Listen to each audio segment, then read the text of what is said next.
உனக்குள் இருக்கும் அன்பு எப்போது வெளிப்படும்? பாபாஜி ஒரு முறை சொன்னார், மனிதன் அன்பில்லாமல் இருப்பது முடியாது, ஆனா மனிதன் அன்பை மறைக்க கற்றுக்கொள்ள முடியும். ஆமாம், உனக்குள் ஏற்கனவே ஒரு கடல் இருக்கிறது. அதை வெளியில் வராமல் தடுத்தது யார்? நீ அல்ல. உன்னை காயப்படுத்தியவர்கள், உன்னை குறைத்து மதித்தவர்கள், உன் உண்மையை புரிஞ்சுக்காமலே தீர்ப்பு சொன்னவர்கள். அவர்களின் குரல் உள்ளே ஒரு பற்ற மாதிரி நின்னு உன் அன்பை பூட்டுச்சு.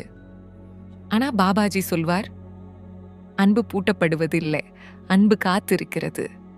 நீ எழுந்து நிற்கும் அந்த ஒற்றை நொடியை, அஞ்சி எழுந்து நிற்கும் தருணம்.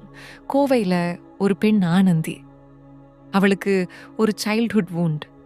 அவள் எவ்வளவு கொடுத்தாலும், எவ்வளவு அன்பு வெளிப்படுத்தினாலும் மக்கள் அவளை பயன்படுத்திக்கிட்டாங்க. அவள் மெதுவா ஒரு முடிவு எடுத்தா, நான் யாரையும் நம்ப மாட்டேன், அன்பு என் வாழ்க்கை